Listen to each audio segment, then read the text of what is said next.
మా మున్సిపాలిటీ చూస్తున్నాడు ఏమి ఇంప్రూవ్మెంట్ చేస్తానమో. సిగ్గులేదురా ఎంపీగా నువ్వు ఎమ్మెల్యే అయితే అడగడం మీ ఊర్లో సోలార్ పెట్టినావురా నువ్వు. నీకు ఇక్కడ కూడా పని చేయాలని కూడా థాట్ కూడా రాదు నీకు. ఎస్ డబ్బులు ఉన్నాయా లేదా నా మున్సిపాలిటీ అడుగుతుంది అనుకోండి. ఈ పొద్దు 2,640,00,000 2,640,00,000 అసెట్ చేసి పెట్టినా. Not with the mouth, on to the records.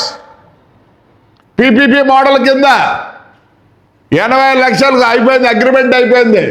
3 థియేటర్లు, ఒక బడ్జెట్ హోటల్. చెయ్యడ్రా సిగ్గులే సన్నది చేయండి చెప్పరారు. ఎన్నిసార్లు ఉండేవారు ఎంపీగా, ఎన్నిసార్లు ఉండేవారు ఎంపీలుగా, ఏం చేసినారు? ఒక్కటన్నా విగ్రహాలు పెట్టుకున్నారు, సెల్ఫీలు, విగ్రహాలు, ఇంకేం పెట్టుకున్నారు? ఎప్పుడన్నా ఏదైనా వస్తే ఆ హోర్డింగ్స్ అంతకనే చేసిన. ఒక్కటి చెప్పి ఏదో చేసినది మున్సిపాలిటీకి చెత్త వేసినారు కదరా. 24 కోట్లు కావాలరా చెత్త తీసేయాలంటే.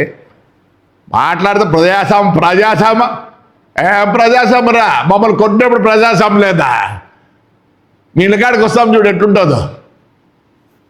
మీరంటే బుద్ధి లేని నా కొడుకుల్లే. ఏమో బుద్ధి ఉందనుకునే విశ్వేశ్వరకు ఫోన్ చేసి మాట్లాడిన బిఫోర్ ద మీటింగ్.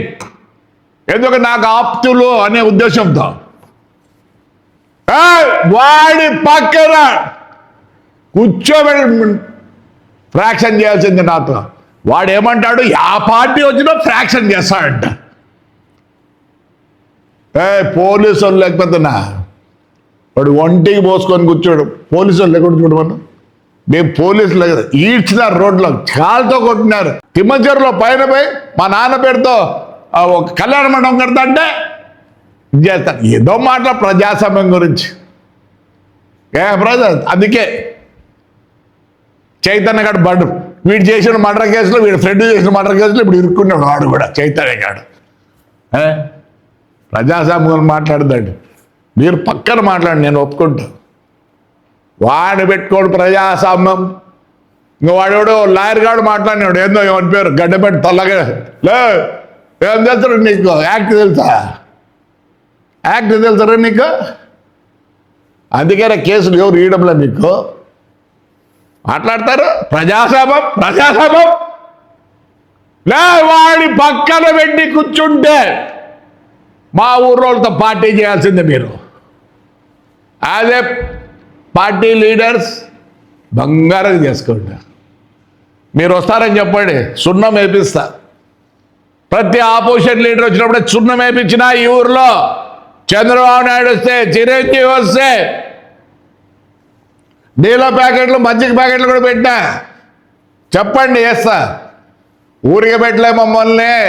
నాన్న 1932 నుంచి ఈ పొద్దు ఊరికి పెట్టారంటే ఈ ఊరు జనం నాకు దేవుళ్ళు. ఇది వార్నింగ్ అని అనుకోండి, నా బాధ అనుకోండి దయచేసి. Right, thank you.